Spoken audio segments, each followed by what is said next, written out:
నమస్తే, welcome to question hour. Tamil Nadu రాజకీయం రసవత్తరంగా మారింది. కొత్త ముఖ్యమంత్రి ఎవరినేది ఇప్పటికీ ఉత్కంఠగానే ఉంది. టీవీకి అధినేత విజయ్ వర్సెస్ గవర్నర్ అర్లేకర్ అన్నట్లుగా పరిస్థితి మారుతోంది. మెజార్టీని కూడగట్టుకోవటంలో విజయ్ ఎందుకు విఫలమవుతున్నారు? మ్యాజిక్ ఫిగర్ కు అందుకోలేక అపసోహాలు పడుతున్నారా? చిన్న చితక పార్టీలను మంచి చేసుకోవటంలో ఆయన ఫెయిల్ అయ్యారా? వామపక్షాలు ఎందుకు నాంచుతున్నాయి?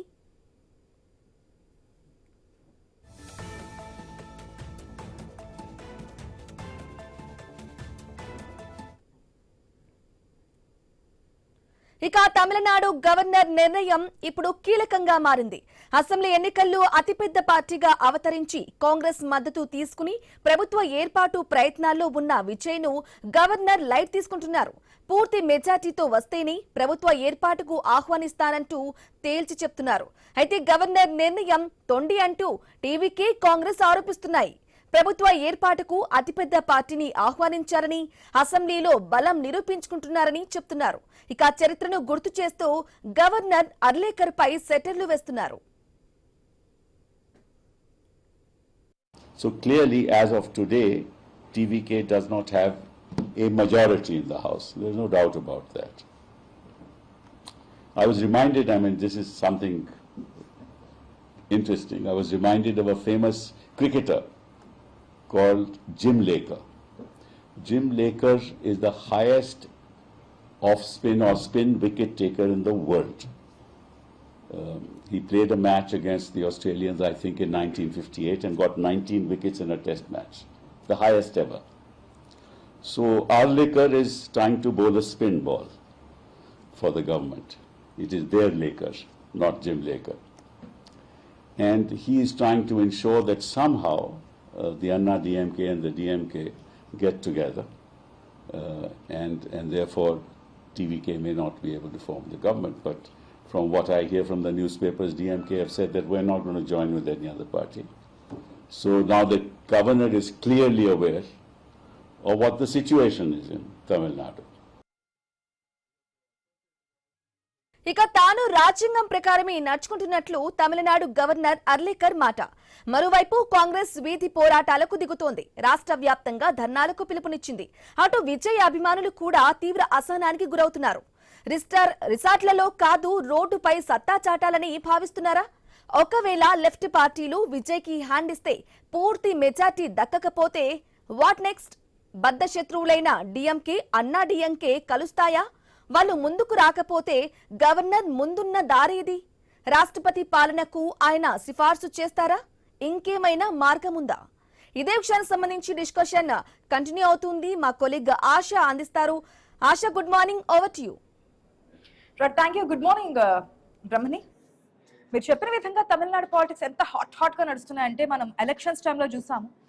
ఫలితాలప్పుడు అందరూ ఉత్కంఠభరితంగా వెయిట్ చూస్తారు. ఎందుకంటే ఎగ్జిట్ పోల్స్ అంచనాల ప్రకారం డిఎంకే, అన్నా డిఎంకే, ఈ రెండు పార్టీలో ఏదో అంటే డిఎంకేకే ఎదురు చూపించారు కూటమికి.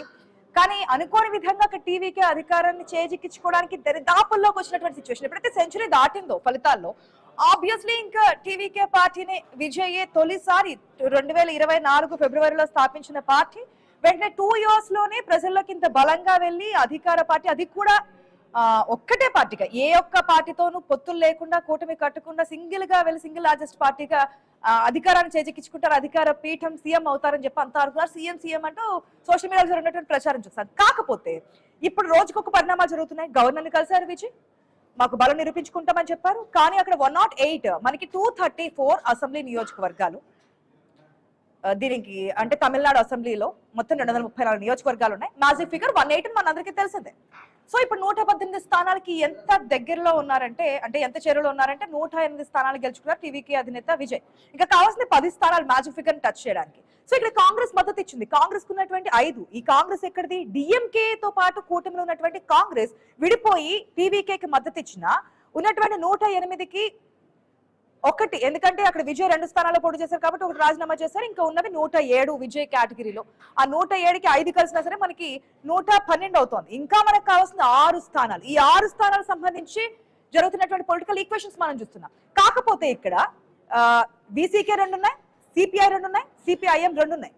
సో ఈ 3 కూడా డిఎంకేలో కూటమితో పాటు ఉన్నాయి. బయటకు వస్తే కనుక ఈ 6 సీట్లు విజయ్ టీవీకే పార్టీకి అకౌంట్ లో పడితే కనుక అక్కడ మ్యాజిక్ ఫిగర్ టచ్ అవుతుంది, అధికారాన్ని చేజిక్కించుకుంటారు. కానీ ఇక్కడ ఈ వామపక్షాలు అనేవి అంత సిద్ధంగా ఉన్నట్టుగా తెలుస్తా ముందుకు రావడం లేదు. ఎందుకు ఆలోచనలో పడ్డాయో తెలియట్లేదు. ఒకవేళ వాళ్ళని ఒప్పించే ప్రయత్నాలు ఏమైనా విఫలమవుతున్నారా విజయ్ అనేది మనకి తెలుస్తోంది. కాంగ్రెస్ ఇప్పటికే బయటకు వచ్చింది, మద్దతు ఇచ్చింది. డిఎంకే అన్నా డిఎంకే కలుస్తాయి. పళనిస్వామి కామెంట్స్ చూస్తే కనుక ఈ రెండు కలిసి ప్రభుత్వాన్ని ఏర్పాటు చేయబోతున్నాయి అన్నప్పుడు కాంగ్రెస్ బహిరంగంగా వచ్చి విమర్శలు చేస్తున్నారు. చిదంబరం కావచ్చు, మార్కెన్ ఠాకూర్ కావచ్చు, ప్రతి ఒక్కరు వచ్చి విమర్శలు చేస్తున్నారు, నిరసనలు కూడా చేస్తున్నారు, ధర్నాలు కూడా చేస్తున్నారు. మనం చూస్తున్నాం. అన్నా డిఎంకే రెండు బద్ధ శత్రువులు. ఈ రెండు ఎట్లా కలుస్తాయి, ఏ విధంగా ముందుకెళ్లబోతున్నారు అనేది కాంగ్రెస్ చెప్తున్నటువంటి మాట. కానీ పళనిస్వామి ఏం చెప్తున్నారు, ఆల్రెడీ ఉదయనిధి స్టాలిన్ మాట్లాడారు. పళనిస్వామి సీఎం అయినా పర్వాలేదు కానీ ప్రభుత్వాన్ని ఏర్పాటు చేసే యోచనలో ఉన్నారనేది. ఒక్కసారి మనం ఒకసారి ఫిగర్స్ చూద్దాం. మనకి డిఎంకే కూటమికి ఉన్నాయి 73, అన్నా డిఎంకే కూటమికి ఉన్నాయి 53. డిఎంకే కూటమిలో కాంగ్రెస్ కూడా ఉంది. కాంగ్రెస్ ఆడి బయటకు వచ్చేసింది కాబట్టి 68 స్థానాలు ఉన్నాయి, ఇంక్లూడింగ్ వామపక్షాలు ఏదైతే మనము బీసీకే సిపిఐ సిపిఎం అని చెప్పుకున్నాము. ఇవన్నీ కూడా దాంట్లో ఇంక్లూడింగ్ గానే ఉన్నాయి. ప్రెసెంట్ స్టిల్ నౌ ఇప్పటి వరకు కూడా అట్లా చూసుకుని 68 స్థానాలు ఉన్నాయి. అన్నా డిఎంకేకి 53 వచ్చాయి. ఒకవేళ ఈ రెండు కలిసి రావాలంటే బీజేపీ ఒకవేళ అడ్డంకిగా ఉంటే అన్నా డిఎంకే ఆ బీజేపీని వ్యతిరేకించి ముందుకు వస్తే గనక ఒక్క స్థానంలోనే బీజేపీ ఉంది కాబట్టి ఉన్నటువంటి 53లో ఒకటి బయటకు వచ్చేస్తే 52. ఈ 52 68 52 కలిస్తే కనుక కావాల్సినటువంటి మ్యాజిక్ ఫిగర్ కి ఇంకొక 2 అదనంగానే 120 స్థానాలతో డిఎంకే అన్నా డిఎంకే కలిసి ముందుకెళ్తే కనుక గవర్నర్ కి ఏదైతే ఈ రోజు పళనిస్వామి కూడా గవర్నర్ కలవబోతున్నాడు తెలుస్తోంది. మా దగ్గర బలం ఉంది, మేము నిరూపించుకుంటామని చెప్తున్నాడు తెలుస్తుంది. ఏం జరగబోతుంది, నిమిషానికి ఉత్కంఠభరితంగా మారుతున్నాయి తమిళనాడు పాలిటిక్స్. ఎవరు అధికారం చేజిక్కించుకోబోతున్నారు. ఇటుపక్క విజయ్ కూడా స్ట్రాటజీగానే ముందుకెళ్తున్నారు. అక్కడ ఉన్నటువంటి ఎమ్మెల్యేలు అందరితో మాట్లాడుతున్నారు. సుప్రీంకోర్టు ఏ విధంగా అంటే సుప్రీంకోర్టు తలుపుతడ్డానికి కూడా ముందుకెళ్తున్నట్టు తెలుస్తుంది. నిన్న 2 గంటల పాటు విజయ్ న్యాయ నిపుణులతో చర్చించారు కూడా. సో ఒకవేళ ఏదైనా జరిగితే ఎమ్మెల్యేతో రాజీనామా చేస్తాను, లేదంటే ఇంకేముంది ఆల్టర్నేటివ్ ఆప్షన్స్ అని చెప్పి ముందుకెళ్తున్నటువంటి సిచ్యువేషన్స్ కూడా మనకి క్లియర్ కట్ గా కనిపిస్తుంది. అసలు ఏం జరగబోతుంది, ఏంటి, గవర్నర్ ఏ విధంగా ముందుకెళ్ళబోతున్నారు, డిఎంకే అన్న డిఎంకే పొత్తు కాకుండా ఉంటే ఏంటి సిచ్యువేషన్, వామపక్షాలు సపోర్ట్ ఇవ్వకపోతే ఏంటి పరిస్థితి, ఒకవేళ రాష్ట్రపతి పాలనకి గవర్నర్ ముందుకు వెళ్తారా ఏంటనే విషయాల గురించి మాట్లాడదాం. మనతో పాటు డిబేట్ లో పార్టిసిపేట్ చేస్తున్నారు సందీప్ రాయల్ గారు, టీవీకే నాయకులు, దుద్దుకొండ వెంకటేశ్వర రెడ్డి గారు ఉన్నారు, బీజేపీ నాయకులు. నమస్తే అండి, welcome to the show. First Sandeep royal గారు నమస్తే అండి. నమస్కారం అండి. రిజల్ట్ అప్పుడు నేను మిమ్మల్ని అడిగాను, దగ్గరలో ఉన్నారు, చెరువులో ఉన్నారు, ఒక్కవేళ మ్యాజిక్ ఫిగర్ కి టచ్ కాకుండా హంగ్ వస్తే సిచ్యువేషన్ ఏంటి అని చెప్పి ఐ థింక్ మీకు గుర్తుండే ఉంటుందేమో. ఒక్కసారి అనుకుందాం, ఇఫ్ పాసిబుల్ ఏదైనా అయితే గనక ఏంటి పరిస్థితి అని చెప్పి మనం మాట్లాడుకుంటున్నప్పుడు ఇప్పుడున్నటువంటి సిచ్యువేషన్స్ లో హంగ్ వచ్చింది. మీరు ఆ రోజు ఇచ్చినటువంటి క్లారిటీ లేదు, మా దగ్గర ఆల్రెడీ మేము ముందు నుంచి ఒక క్లారిటీతో ఉన్నాం, మా దగ్గర ఎమ్మెల్యేలు ఉన్నారు, పక్క పార్టీలో ఉన్నారు, పిలిస్తే చిటికేస్తే వస్తారని చెప్పి కొన్ని విజిలెన్స్ లో వచ్చే సిచ్యువేషన్స్ ఏమైనా కనిపిస్తున్నాయా? 100% అండి. మీరు బాగా గమనించండి, గవర్నర్ ఇప్పటికి 2 సార్లు మమ్మల్ని గవర్నర్ ఆఫీస్ పిలిచి మాకు అవకాశం ఇవ్వకపోయినా కూడా మేము ఇంత ధైర్యంగా ఉన్నామంటే మాకు సంపూర్ణ ఎమ్మెల్యేల మద్దతు ఉంది కాబట్టే కదా మేము టెన్షన్ లేకుండా ప్రశాంతంగా ఉన్నాము. ఎందుకంటే భారత రాజ్యాంగం ప్రకారం ఫస్ట్ మ్యాజిక్ ఫిగర్ ఉంటే గవర్నర్ ఆహ్వానిస్తాడు, లేదంటే నెక్స్ట్ సింగిల్ లార్జెస్ట్ పార్టీ, లేదంటే వేరే వాళ్ళకి అవకాశం ఇస్తాడు. ఇక్కడ మ్యాజిక్ ఫిగర్ ఉన్న పార్టీ లేదు, అలానే వేరే వాళ్ళు ప్రభుత్వం ఫామ్ చేయడానికి అవకాశం లేదు. ఇక్కడ తమిళనాడు రాజకీయ పర్స్పెక్టివ్ లో ఇక్కడ అవకాశం ఉన్న ఏకైక వ్యక్తి ఎవరున్నారంటే టీపీకే పార్టీ అధ్యక్షుడు, ఎందుకంటే సింగిల్ లార్జెస్ట్ పార్టీ ఉంది. ఇటుపక్క పళనిస్వామి రెడీగా ఉన్నారు, మా దగ్గర బలం ఉంది, మేము నిరూపించుకుంటామని చెప్పి గవర్నర్ కలవబోతున్నారు. రాజకీయాల్లో ఏ రోజైనా శాశ్వత శత్రువులు ఉండరు, శాశ్వత మిత్రులు ఉండరు అనేది ఇప్పుడు ఈక్వేషన్ ఏమన్నా పాసిబిలిటీ అవుతుందేమో తమిళనాడు పాలిటిక్స్ లో అనిపిస్తోంది. మేము చాలా కాన్ఫిడెంట్ గా చెప్తున్నాము, తమిళనాడులో డిఎంకే అన్నా డిఎంకే బీజేపీ సంబంధం లేని సుస్థిర ప్రభుత్వాన్ని స్థాపించబోతున్నాం 2 రోజుల్లో. ఈ రోజు మాక్సిమం ఈ రోజు సాయంత్రానికి మీకు అందరికి అప్డేట్ వస్తుంది, మాక్సిమం రేపు మార్నింగ్ వస్తుంది. ఒకటి గుర్తు పెట్టుకోండి, first of all BCK communist వాళ్ళు ఫస్ట్ మాకు మద్దతు తెలుపమని వాళ్ళు బహిరంగంగా చెప్పారు. ఇప్పుడు ఎప్పుడైతే బీజేపీ తమిళ వాదం మీద, తమిళ సెంటిమెంట్ మీద, సౌత్ ఇండియా సెల్ఫ్ రెస్పెక్ట్ మీద దెబ్బ కొట్టాలని చూసిందో స్వయంగా, ఎందుకంటే బీజేపీని ఎదిరించిన లీడర్ ఏకైక ఎవరైనా ఉన్నారంటే ఒక పవర్ఫుల్ లీడర్ సౌత్ ఇండియాలో విజయ్ గారు మాత్రమే, అందరికి తెలిసిందే. కాబట్టి నిన్న సాయంత్రం BCK party, communist party, IUML, Muslim League పార్టీలు కూడా పరోక్ష మద్దతు తెలిపాయి. అది ప్రత్యక్ష మద్దతుగా అది తొందరలోనే మారబోతుంది. ఇప్పుడు గవర్నర్ అదే కదా అడుగుతున్నారు. ఓకే, మీకు కాంగ్రెస్ ఏదైతే పర్ఫెక్ట్ గా బయటకు వచ్చి మేము మద్దతు ఇస్తున్నామని చెప్పారు, ఈ రోజు గవర్నర్ చేస్తున్న దానికి కానీ జరుగుతున్నటువంటి పరిణామాలకు సంబంధించి వారు నిరసన వ్యక్తం చేస్తున్నారు, వారు ఆందోళన చేస్తున్నారు. ఎందుకంటే పర్ఫెక్ట్ గా బయటకు వచ్చి మీకు సపోర్ట్ చేశారు కాబట్టి. మిగిలినటువంటి వామపక్ష పార్టీలు ఉన్నటువంటి 6 స్థానాలు గనుక మీకు సంయుక్తంగా సమిష్టిగా 6 స్థానాలు, 6 నియోజకవర్గాలు, 6 ఎమ్మెల్యేలు మీకు సపోర్ట్ చేస్తే కానీ మీరు మ్యాజిక్ ఫిగర్ టచ్ చేస్తారు కదా. అటువంటి పరిస్థితులు ఎందుకు కనిపించట్లేదు ఈ 2 days లో? కరెక్ట్ అండి. గవర్నర్ గారు రాజ్యాంగబద్ధంగా వ్యవహరించాలి కానీ ఢిల్లీలో స్విచ్ చేస్తే తమిళనాడులో ఫ్యాన్ జరిగినట్లు చెప్తే కరెక్ట్ కాదు. ఎందుకంటే ఇక్కడ రాజ్యాంగబద్ధంగా గవర్నర్ వైఖరి గురించి తర్వాత మాట్లాడదాం. ఉన్నటువంటి వామపక్ష పార్టీలు ఎందుకు బహిరంగంగా సపోర్ట్ చేయలేకపోతున్నాయి, ఎందుకు డౌట్ఫుల్ గా ఉన్నారనేది. అలా అని కాదు, ఎందుకంటే వాళ్ళు ఫస్ట్ ఆఫ్ ఆల్ వేరే అలియన్స్ లో ఉన్నారు. వాళ్ళకు మేము సింగిల్ గా కాంగ్రెస్ కూడా అదే అలియన్స్ లో ఉంది కదా. ఏంటండి, కాంగ్రెస్ కూడా అదే అలియన్స్ లో ఉంది కదా. ఎందుకంటే ఒక పార్టీకి ఐడియాలజీ ఉంటది. ఎందుకంటే ఇక్కడ విజయ్ గారు కాంగ్రెస్ పార్టీకి చాలా బలం, చాలా అవసరం అని వాళ్ళు నమ్మారు కాబట్టి వాళ్ళు స్వచ్ఛందంగా వచ్చి మాకు మద్దతు తెలిపారు. కొంచెం లేట్ అయినప్పుడు కూడా BCK party, CPM party, CPI party కూడా నిన్న నమ్మింది కాబట్టి ఈ రోజు వాళ్ళు చర్చలు ఈ రోజు ఈవినింగ్ బీసీకే పార్టీ వాళ్ళు చర్చలు జరపబోతున్నారు. కాబట్టి మాకు ఎలాంటి డోకా లేదు. కానీ ఒకటైతే చెప్తున్నాం, మేము భారత రాజ్యాంగం ప్రకారం సింగిల్ లార్జెస్ట్ పార్టీగా ఉన్నాం కాబట్టి మేము బల నిరూపణ చేసుకోవాల్సింది గవర్నర్ ఆఫీస్ లో కాదు, లెజిస్లేటివ్ అసెంబ్లీలో. కాబట్టి గవర్నర్ గారు కూడా చాలా రాజ్యాంగబద్ధంగా వివరిస్తే బాగుంటుంది. ఎందుకంటే కర్ణాటకలో ఏమో యడ్యూరప్ప గారినేమో మ్యాజిక్ ఫిగర్ లేకున్నా కూడా అవతల అప్పుడు కాంగ్రెస్ జేడీఎస్ కాదని ఆయనకు అవకాశం ఇచ్చాడు. మరి అదే తమిళనాడుకి వచ్చేసరికి మరి అదే గవర్నర్ రూల్స్ ఏమైనా కూడా మాకు అర్థం కావట్లేదు. ఒకటి బీజేపీ వాళ్ళకి ఏంటంటే మా పార్టీ అధ్యక్షుడు పార్టీ పెట్టినప్పుడు మాకు బీజేపీ శాశ్వత శత్రువు అని చెప్పాడు. మేము పొత్తు పెట్టుకోమని చెప్పాము. సింగిల్ గా వచ్చి బీజేపీనే కాకోకుండా బీజేపీ అలియన్స్ అన్నా డిఎంకే పార్టీని చిత్తుగా ఓడించాము. కాబట్టి వాళ్ళు అది జీర్ణించుకోలేక కనీసం గవర్నర్ చేతిలో 6 రోజులు 7 రోజులు ఈ పవర్స్ ఉంటాయి. ఎందుకంటే భారత రాజ్యాంగం ప్రకారం విచక్షణ అధికారాలు ఉంటాయి. గవర్నర్ 6 రోజుల కంటే 7 మాక్సిమం 2 వీక్స్ ఆపగలనేమో కానీ మేము 2 వీక్స్ ప్రమాణ స్వీకారం చేయకుండా ఆపగలనేమో కానీ శాశ్వతంగా ఆపలేరు. ఖచ్చితంగా తమిళనాడు ముఖ్యమంత్రి వర్యులు శ్రీ విజయ్ గారు కాబోతున్నారని మేము తెలియజేస్తున్నాం. Okay, wait and see. ఎందుకంటే ఆ రోజు చెప్తున్నాము, ఈ రోజు చెప్తున్నాము, మ్యాజిక్ ఫిగర్ టచ్ చేయకపోతే కనుక ఏదైనా జరగచ్చు. అది ఏ రాజకీయ పార్టీలైనా ఎవరైనా కలచ్చు, పొత్తులతో ముందుకెళ్లొచ్చు. ఒక్క అధికారం కోసం ఏదైనా జరిగే ఆలోచనలతో ముందుకెళ్తున్నారు కాబట్టి లాస్ట్ మినిట్ వరకు వెయిట్ చేద్దాం. సంజయ్ గారు, బీజేపీ నుంచి మనకి వెంకటేశ్వర రెడ్డి గారు కూడా ఉన్నారు. ఆయనతో మాడే ముందు షార్ట్ బ్రేక్ తీసుకుందాం. క్వశ్చన్ అవర్ లో stay tuned. Welcome back to question hour. Venkateswara Reddy గారు నమస్తే అండి. గుడ్ ఆఫ్టర్నూన్ అండి. ఏదైనా ఒక స్టేట్ లో అధికారంలో రావాలంటే పశ్చిమ బెంగాల్ ఏ విధంగా జరిగిందో ఆ విధంగా ఆ స్టేట్ లో బాగా వేయడం, లేదంటే గనక ప్రధానమంత్రి నుంచి అందరూ కూడా అక్కడ ఉండడం, ప్రజల మద్దతు తీసుకోవడం, ప్రజలు మా వైపు ఉన్నారని నిరూపించుకోవడం, అత్యధిక మెజారిటీతో గెలవడం. కానీ ఇక్కడ తమిళనాడులో జరుగుతున్నటువంటి ఈక్వేషన్స్ అన్నా డిఎంకేకి సంబంధించి పొత్తులో ముందుకెళ్తారని తెలుస్తుంది. ఉన్నటువంటి అడ్డంకి అన్నా డిఎంకేకి బీజేపీ బయటకు వచ్చేస్తే కనుక అక్కడ వామపక్షాలు కలిసి రావడానికి అవకాశం ఉంటుంది. కాబట్టి ఈ ఈక్వేషన్ ఫలిస్తుంది అనేది చెప్తున్నటువంటి మాట. మ్యాజిక్ ఫిగర్ టచ్ చేస్తారు ఈ రెండు కలిపిని. కానీ ఆ ఛాన్సెస్ ఎంతవరకు ఉన్నాయి? మీ అభిప్రాయం ఏంటి? గవర్నర్ అడ్డుకుంటున్నారని వస్తున్నటువంటి ఆరోపణలకి మీరేం చెప్తారు? ఆశా గారు,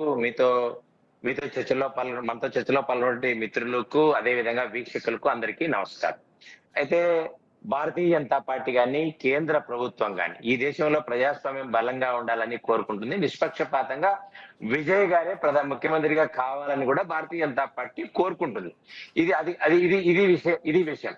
అయితే ఇక్కడ మనం ఒక 2-3 విషయాలు చర్చించుకోవాలి. ఎందుకంటే ఇండియా కూటమి అనే విషయం కానీ, తర్వాత తమిళనాడు రాజకీయాలు కానీ, తర్వాత విజయ్ తర్వాత గవర్నర్ పాత్ర, ఈ విషయాల మీద మనం మాట్లాడుకున్నప్పుడు గవర్నర్ గారి పాత్ర మనం మొదట చర్చించినప్పుడు గవర్నర్ గారు రాజేంద్ర విశ్వనాథ్ ఆర్లేకర్ గారు వారికి ఉన్నటువంటి ఆర్టికల్ 164 రాజ్యాంగానికి సంబంధించినటువంటి వారికి ఉన్న హక్కులను ఉపయోగిస్తున్నారు. తర్వాత ఇక్కడ మొదట ఈ మొత్తం ఈ జంజాటానికి అంతా కారణం ఏంటంటే, ఈ వివాదానికి రాజకీయానికి కారణం ఎవరంటే కాంగ్రెస్ పార్టీ. ఇది వరకు మతతత్వ పార్టీలకు దూరంగా ఉంటామని చెబుతూ డిఎంకేతో పొత్తులో ఉండి ఎన్నికల్లో ఆ పార్టీ మద్దతు 5 మంది ఎమ్మెల్యేలను గెలిచినటువంటి కాంగ్రెస్ పార్టీ వెంటనే ప్లేట్ ఫిరాయించి స్టాలిన్ గారితో గాని, డిఎంకేతో గాని, ఇండియా కూటమితో గాని ఎవరితో చర్చించుకోకుండా విజయ్ గారితో కలిసి పనిచేసింది. ఇది డిఎంకే తీవ్రంగా విమర్శించింది. డిఎంకే విమర్శించడంతో పాటు తర్వాత రాహుల్ గాంధీ గారి నాయకత్వం కానీ వారు ప్రాంతీయ పార్టీలను అణచివేస్తున్నటువంటి, మోసం చేసి నమ్మక ద్రోహంతో వెన్నుపోటు పొడిచి పారిపోయిన కారణంగానే ఈ రోజు అదే అన్నా డిఎంకే కూడా బీజేపీ విషయంలో చేయబోతున్నారు తెలుసు. అంటే మీరు చేస్తారని కాదు, బీజేపీని పక్కన పెట్టి ముందుకెళ్ళబోతున్నారనేది ఒకటి వినిపిస్తోంది. చూడండి, తమిళనాడులో మేము రాజకీయాలు చేయవలసిన అవసరం లేదు భారతీయ జనతా పార్టీకి. ఇది విజయ్ గారు కూడా ఉన్నటువంటి ఒకటే స్థానం కదా మీకు, బీజేపీకి తమిళనాడులో ఉన్నది ఒకటే స్థానం. ఆశా గారు, ఇదే కాదు, భారతీయ జనతా పార్టీ ఎన్నికల వరకే ఏదైనా విషయం మాట్లాడుతుంది. ఒక్క సీటు ఉన్న వాళ్ళం మేము ఏం రాజకీయాలు చేస్తాం?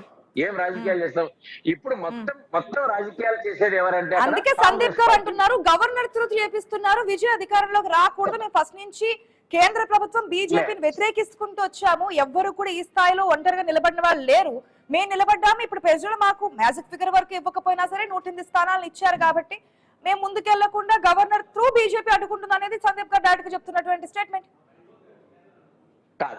ఇప్పుడు నేను విజయ్ గారి పార్టీ గాని విజయ్ కార్యకర్తలు గాని విజయ్ గారికి కూడా నీ ద్వారా విజ్ఞప్తి చేసేది ఏంటంటే భారతీయ జనతా పార్టీని గుడ్డిగా వ్యతిరేకించడం గాని భారతీయ జనతా పార్టీని విమర్శించడం గాని చేయరాదు. ఈ మొత్తం కారణానికి కాంగ్రెస్ పార్టీ కారణం. మీరు చూడండి, ఈ రోజు తమిళనాడులో కాంగ్రెస్ పార్టీ ఆందోళనకు దిగింది. దీని రాజకీయం కాదంటారా? ఏ విధంగా కాదంటారు? చూడండి, ఒకవైపు డిఎంకేను మోసం చేసి నమ్మకద్రోహం చేసి విజయ్కి వచ్చిన పార్టీను ఇదే ఎమ్మెల్యేలు మిగతా ఇప్పుడు ఈ రోజు ఇదే ఇండి కూటమిలోని సిపిఐ సిపిఎం మిగతా పార్టీలు అందరూ ఉన్నారు కదా, వారందరూ ఎందుకు రాలేదు ఈ పక్కకి? వాళ్ళు స్టాలిన్ తోనే కొనసాగుతున్నారు. కాబట్టి మోసం చేసింది ఎవరంటే కాంగ్రెస్ పార్టీ. కాబట్టి విజయ్ ఏంటంటే తయారు చేస్తా ఉంది, విజయ్ ను ఒక ఫ్యాక్టరీగా తయారు చేస్తున్నారు. విజయ్ కాంగ్రెస్ పార్టీ మద్దతు ఇచ్చింది. ఉన్నటువంటి 108లో ఒకటి తీసేస్తే 1 ఎందుకు తీయాలంటే 2 నియోజకవర్గాల్లో పోటీ చేస్తారు, రాజీనామా చేశారు కాబట్టి 107లో 5 మనకి చూపించిన 112, ఇంకా కావాల్సింది 5 సపోర్ట్ చేస్తేనే కదా ప్రభుత్వం అక్కడ ఏర్పాటుకి అవకాశం ఉంటుంది. వాళ్ళు ఆహ్వానించారు కదా, ఎటువంటి ఆహ్వానం లేకుండా ఓకే కూటమిలో ఉన్నారు బయటకు వచ్చారు వీటి పక్క చెప్పకుండా అంటే అటుపక్క మెజారిటీ ఉంది కాబట్టి ఇట్లాంటి సిచ్యువేషన్స్ మనం చాలా రాష్ట్రాల్లో కూడా చూసాం. ప్రభుత్వం ఏర్పాటు చేయడానికి మన దగ్గర బలం లేకుండా ఉన్నప్పుడు పక్క పార్టీల నుంచి ఎమ్మెల్యేలను తీసుకొచ్చి ఆ బలం పెంచుకొని అధికారాన్ని చేజిక్కించుకున్నటువంటి స్టేట్స్ కూడా మనం చూసాం కదా భారతదేశంలో. ఈ రోజు కొత్తగా ఇదే జరుగుతోంది, ఓన్లీ తమిళనాడులో మాత్రం జరుగుతున్న పరిస్థితులు ఏమీ కాదు, గతంలో చూసాము. మనకి అధికారాన్ని చేజిక్కించుకునే బలం లేనప్పుడు పక్క పార్టీలను తీసుకొచ్చి దాంతో ఆ సంఖ్యాబలాన్ని మనం కలుపుకొని మ్యాజిక్ ఫిగర్ టచ్ చేయడమో క్రాస్ చేయడమో ఆ విధంగా అధికారం చేజిక్కించుకునే అవకాశాలు అయితే కనిపిస్తున్నాయి. ఇప్పుడు మరి బీజేపీని కనుక అన్నాడీఎంకే పక్కన పెడితే సిచ్యువేషన్ ఏంటి? బీజేపీ ఇక్కడ అధికారుల కోసం అరులు చాలలేదు, కాంగ్రెస్ పార్టీనే అధికారం కోసం అరులు చాచింది. ఇంకా గవర్నర్ విషయం మనం పూర్తిగా ఇప్పుడు మీరు బయటకు అంటే మిమ్మల్ని కాకుండా బయటకు వచ్చేసి ఆర్ యు యాక్సెప్టెడ్? మాకు ఎటువంటి ఇబ్బంది లేదు, అన్నాడీఎంకే ఎటువంటి పోయిన ఇబ్బంది లేదు, వాళ్ళు పొత్తు పెట్టుకున్నా కూడా మాకు ఏ ఇబ్బంది లేదు. భారతీయ జనతా పార్టీ ఒంటరిగానే ఎదగడానికే ప్రయత్నం చేస్తుంది. మన ఎలక్షన్స్ లో కూడా మా స్థానిక గ్రాస్ రూట్ లెవెల్ కార్యకర్తలు కూడా అన్నాడీఎంకేతో పోయినందుకు బాధపడుతున్నారు ఒక రకంగా. ఎందుకంటే క్షేత్రస్థాయిలో నేను ఇప్పుడు ఓడిపోయిన తర్వాత విమర్శలు వస్తున్నాయా నానా వెంకటరెడ్డి గారు? కూటమితో కఠినంగా ఓడిపోయామంటే ఇప్పుడు జరిగిన పరిణామాల తర్వాత ఎట్లాగా బీజేపీని పక్కన పెడతారని ఊహాగానాలు స్ప్రెడ్ అవుతున్న తరుణంలో కూటమితో ముందుకెళ్లారు, అన్నాడీఎంతో పాటు కలిపి వెళ్ళారు కాబట్టి అనడం కరెక్టేనా? ఇక్కడ చూడండి, భారతీయ జనతా పార్టీ కూటమి గురించి గాని ఎన్నికలు అయిన తర్వాత ఇందులో మాకే ఇప్పుడు కేంద్రంలో సంపూర్ణ మెజారిటీ ఉంది, మనకి తమిళనాడులో మాకు ఒక సీట్ ఉంది. మేము రాజకీయాలు చేయవలసిన అవసరం లేదు, భవిష్యత్ అవసరాలు కూడా మాకు లేవు. ఉన్నదల్లా కాంగ్రెస్ పార్టీ వైఖరి చేస్తాను. గవర్నర్ గురించి మీకు ఒక మాట చెప్పదలుచుకున్నాను. గవర్నర్ గారు విజయ్ గారిని కానీ విజయ్ పార్టీని కానీ మాట్లాడింది ఏంటంటే మీరు సంతకాలు తీసుకొని రండి, 118 మందితో 118తో సంతకాలు తీసుకొని రండి అన్నారు. అదే క్లారిటీ ఇచ్చారు గవర్నర్ కూడా. నేను ఎవరిని పక్కన పెట్టలేదు, నాకు కేవలం బల నిరూపణ సంబంధించి ఎమ్మెల్యేల సంఖ్యాబలం కనిపించలేదు కాబట్టి నేను యాక్సెప్ట్ చేయలేదు, ఒకవేళ తీసుకొస్తే కనుక యాక్సెప్ట్ చేస్తానని చెప్తున్నారు గవర్నర్. ఒకవేళ ఓకే వెంకటరెడ్డి గారు, మీరు ఇంతకు ముందు కాంగ్రెస్ కి ఏదైతే చెప్పారో, ఒక్క నిమిషం, కాంగ్రెస్ డిఎంకే నుంచి బయటకు వచ్చినప్పుడు ఏదైతే స్టేట్మెంట్ చేయకుండా వచ్చిందని చెప్పి మీరు ఒక కామెంట్ చేస్తారు, అంతటికి కాంగ్రెస్ కారణమని. ఇప్పుడు అన్నా డిఎంకేతో కలిసి వెళ్ళడం వల్లే బీజేపీ స్థాయిలో ఉందనేది మీరు కూటమి కట్టి ముందుకెళ్ళినటువంటి వాటి మీద మీరు కూడా అభియోగాలు మోస్తూ ఉన్నారు, కామెంట్స్ చేస్తూ ఉన్నారు, మనం చూస్తున్నాం. ఓకే, ఇప్పుడు ఉన్నటువంటి సిచ్యువేషన్స్ లో వాట్ నెక్స్ట్ అనుకుంటున్నారు మీరు? ఖచ్చితంగా మాకు వీటితో సంబంధం లేదు. ఇక్కడ చూడండి, ప్రజాబలం వచ్చేసి విజయ్ గారినే సింగిల్ లార్జెస్ట్ పార్టీగా చేసింది. ఇందులో దీనికి పెద్ద ఏదేదో విషయాలను అన్నిటి కూడా మనం కలగజేసుకోవాల్సిన అవసరం లేదు. విజయ్ గారు ఒకటి 2 కమ్యూనిస్టు పార్టీలతోనూ తర్వాత ఆ ముస్లిం మైనారిటీ పార్టీతోని మాట్లాడి కాంగ్రెస్ తో కలిసి ఆయన సంతకాలు తీసుకొని వచ్చి బల నిరూపణ చేసుకుంటే ఎవరికి అభ్యంతరం లేదు. కాంగ్రెస్ భారతదేశంలో ప్రజాస్వామ్యం పరిణమిల్లుతుంది. అసెంబ్లీలో చేసుకుంటామంటున్నారు, అసెంబ్లీలో బల నిరూపణ చేస్తాం కదా, ఇక్కడ చేయడానికి రాజకీయాలని తెలిసినాయి కదా, ఎప్పుడెట్లా మారుతాయో తెలియదు కాబట్టి మేము అసెంబ్లీలో బల నిరూపణ చేస్తామంటున్నారు. ఆశా గారు ఇక్కడ మీ ద్వారా ఒక విషయం చెప్పదలుచుకున్నా. భారతీయ జనతా పార్టీ గాని గవర్నర్ గారు గాని రాజ్యాంగ పరిధిలోనే నడుచుకుంటున్నారు. ఒకటి వాళ్ళని ఇక్కడ పేరేడికి పిలుచుకురమని చెప్పట్లేదు. ఏదైతే లోక్ భవన్ లో మనం మెజారిటీ నిరూపించుకోవడానికి ఏం పేరేడ్ చేయమని చెప్పడం లేదు. వాళ్ళ అసెంబ్లీలోనే మెజారిటీ నిరూపించుకోమనే చెప్తున్నారు. ప్రజాస్వామ్యము సూత్రాలు అన్ని చెప్తున్నాయి రాజ్యాంగం కూడా. అయితే సంతకాల సేకరణ తీసుకొని రమ్మని మాత్రమే చెప్తున్నాను. ఇందులో ఇబ్బంది ఏమి కలిగింది చెప్పండి? ఇందులో గవర్నర్ ను దోషిగా తేల్చడం ఏంది? భారతీయ జనతా పార్టీని విమర్శించడం ఏంది? బాగా శాంతి భద్రతలు అదుపులో ఉన్నటువంటి తమిళనాడులో ఈ రోజు కలహాలు సృష్టించి వీధి పోరాటానికి కాంగ్రెస్ పార్టీ పిలుపునివ్వడం దీని వల్ల అర్థం ఏంది? కొద్దిసేపు బీజేపీకి ఎటువంటి సంబంధం లేదు, గవర్నర్ కూడా ట్రాన్స్పరెంట్ గానే ఉన్నారు, ఏ పార్టీకి మద్దతు లేరు, ఏ పార్టీని వ్యతిరేకించట్లేదు. ఓకే అనుకుంటే ఇప్పుడు నెక్స్ట్ ఏం జరగబోతుంది అనుకుంటున్నారు? అక్కడ డిఎంకే అన్నా డిఎంకే కలిసి ముందుకెళ్లే ఛాన్సెస్ ఉన్నాయా? లేదంటే కనుక వామపక్ష పార్టీలు ఆడి మాటలు జరుగుతున్నాయి అంటున్నారు కాబట్టి ఏదైనా టీవీకి సపోర్ట్ చేసి మ్యాసివ్ ఫిగర్ టచ్ చేయడానికి అవకాశం ఉంది అనుకుంటున్నారా? ఏం జరగబోతుంది అనుకుంటున్నారు? ఆశా గారు ఖచ్చితంగా అవకాశం ఉంది. అయితే ఇక్కడ కాంగ్రెస్ పార్టీని నమ్మి ఎవరు కమ్యూనిస్టు పార్టీలు కానీ మిగతా ఉన్నటువంటి ఎవరు మైనారిటీ పార్టీలు కానీ ముస్లిం లీగ్ పార్టీ కానీ రావటం లేదు. కారణం ఏంటంటే వాళ్ళు ధర్మంగా ఆ కూటమితోనే ఉన్నారు. ఏ కూటమితో ఉన్నారు? ఇండియా కూటమితోనే గతంలో ఉన్నటువంటి డిఎంకేతో కలిసే ఉన్నారు. ఇప్పుడు ఎవరైనా మాట్లాడేవారు, ఎవరైనా విజయ్ గారు కానీ మిగతా వాళ్ళు గారు కానీ ఆ 6 మందిని సేకరించుకోగలిగితే మా మద్దతు ఇవ్వాలా, వాళ్ళ డిమాండ్ లేదో మంత్రివర్గమో ఏదో ఇస్తే సరిపోతుంది. అంతే ఖచ్చితంగా విజయ్ అనేది ఖచ్చితంగా ముఖ్యమంత్రిగా అవుతారు. ఇందులో భారతీయ జనతా పార్టీ కానీ గవర్నర్ గాని విమర్శిస్తూ ఇప్పుడు చూడండి, ఒక 6 మంది ఎమ్మెల్యేలు కావాల్సింటే వాళ్ళని బుజ్జగించి కూటమి కట్టి దేశంలో ఇండియా కూటమితో ప్రధానమంత్రి కావాలా, భారతీయ జనతా పార్టీని ఓడించాలని ప్రయత్నం చేస్తున్నటువంటి కాంగ్రెస్ పార్టీ 6 మంది మద్దతు సేకరించలేకుంది, వాళ్ళని నమ్మలేకోకుండా ఉన్నారు. ఇటువంటి పార్టీని నమ్ముకొని మీరు మిగతా రాజకీయాలు చేయటం, వాళ్ళు చేసే విధానాలను ప్రజలు ఎట్లా నమ్ముతారు? మీరే చెప్తున్నారు కదా 6 మంది ఎమ్మెల్యేలు ఏదైతే మాట ఇచ్చారో ఆడి కూటమిలో ఉన్నారో ఆ మాట కోసం ముందుకెళ్తున్నారని. సందీప్ రావు గారు మరొక ఈక్వేషన్ కూడా కనిపిస్తుంది కదా, ఆ ఈక్వేషన్ కనుక చూస్తే ఏంటి అప్పుడేం జరగబోతున్నారు? ఓకే, ఈ 6 ఎమ్మెల్యేలు కీలకం కాబోతున్నారు కాబట్టి వామపక్ష పార్టీలు ఇంకా సపోర్ట్ చేయడానికి డైరెక్ట్ గా ముందుకు రావట్లేదు కాబట్టి, ఎందుకంటే సంతకాల సేకరణ విషయంలో కావచ్చు లేదంటే సపోర్ట్ చేసే విషయంలో కావచ్చు, ఎస్ మేము మీ వెనక ఉన్నాము మీరు ముందుకు వెళ్ళండి అని చెప్పి డైరెక్ట్ గా చెప్పట్లేదు కాబట్టి ఏదైనా జరిగే అవకాశం. ఎందుకంటే పళనిస్వామి కూడా గవర్నర్ కలుస్తున్నారు ఈ రోజు. మేడం మీరు ఏదైనా జరగచ్చు అంటున్నారు, ఏది జరగదు తమిళనాడులో. No doubt, we are very confident. ఖచ్చితంగా 100% మళ్ళీ బల్ల గుద్ది చెప్తున్నాము. DMK party, BJP party, Anna DMK party. ఈ రోజు పళనిస్వామి గవర్నర్ ని కలవడానికి కారణం ఏమనుకోవచ్చు? గవర్నర్ కలుస్తున్నారు, మాకు బల పరీక్షకి టైం ఇవ్వండి, మమ్మల్ని పిలవండి అని చెప్పి పిలుస్తున్నారు, మేము మా దగ్గర మ్యాజిక్ ఫిగర్ సరిపడా సంఖ్యాబలం ఉందని చెప్తున్నారు. దీన్ని ఏ విధంగా చూడాలి? అలా పిలిచే గవర్నర్ కి రైట్స్ ఉండవు. ఎందుకంటే ఫస్ట్ సింగిల్ లార్జెస్ట్ పార్టీని పిలిచిన తర్వాత ఆయన నిరూపించుకోలేని పరిస్థితుల్లో పిలవాలి తప్ప పళనిస్వామికి ఆ ఛాన్స్ లేదు. పళనిస్వామికి పిచ్చి బట్టి ప్రతిపక్ష నేత హోదా పోయింది, ఆ పార్టీ పరిస్థితుల్లో లేదు. కాబట్టి నిన్న విజయ్ గారి మీద కూడా చాలా తీవ్రంగా మాట్లాడారు. పళనిస్వామి తమిళనాడులో అవుట్డేట్ పర్సన్, ఎట్టి పరిస్థితుల్లో భావసారూప్యతున్న వీసీకే, కమ్యూనిస్టులు, ముస్లిం లీగ్ పార్టీలు కూడా 100% వాళ్ళు ఈ రోజు సాయంత్రం కానీ రేపు కానీ మాకు మద్దతు తెలుపబోతున్నారని కూడా సమాచారం ఉంది. ప్రస్తుతానికి అయితే పరోక్షంగా ఉన్నారు. అది ప్రత్యేక ఈ రోజు ఈవినింగ్ క్లారిటీ వస్తుంది అనుకోవచ్చు. తమిళనాడులో ఈ తిరుగుతున్నటువంటి పాలిటిక్స్, ఈ యూ టర్న్స్, ట్రయాంగిల్ ఫైట్స్ ఇవన్నీ కూడా మనకి ఈవినింగ్ క్లారిటీ వస్తుంది అంటారు. 100% బీజేపీ ఎన్ని కుట్రలు బీజేపీ చేసిన, వామపక్ష పార్టీలు చేసిన, మీ ఆరోపణల ప్రకారం గవర్నర్ చేసిన, మీరైతే అధికార పీఠాన్ని విజయ్ సీఎం కుర్చీలో కూర్చోవడం ఖాయమంటున్నారు. Wait and see. మళ్ళీ చెప్తున్నాను, కాస్త వెయిట్ చేద్దాం. ఖచ్చితంగా అధికార పీఠాన్ని చేజెక్కించుకొని సీఎం గా సైన్ చేసినప్పుడు అప్పుడు మళ్ళీ మాట్లాడదాం. లేదంటే మ్యాజిక్ ఫిగర్ నిరూపించుకొని మ్యాజిక్ ఫిగర్ టచ్ చేసామని చెప్పి ఎమ్మెల్యేలు బయటకు వచ్చి మేము సమిష్టిగా మేము వెనక ఉంటామని చెప్పినప్పుడు కూడా మళ్ళీ మనం మాట్లాడదాం. ఒకవేళ మీరు చెప్పిన విధంగా ఈవినింగ్ కల్లా ఒక క్లారిటీ వస్తే కనుక వెయిట్ అండ్ సీ, వెయిట్ చేసి చూద్దాం ఏం జరగబోతున్నారు అనేది. Thank you so much debate లో పార్టిసిపేట్ చేసినటువంటి వెంకటరెడ్డి గారికి, సందీప్ రావుల్ గారికి. ఇది వాళ్ళ question hour. Keep watching I news. మీతోని మీ వెంటే.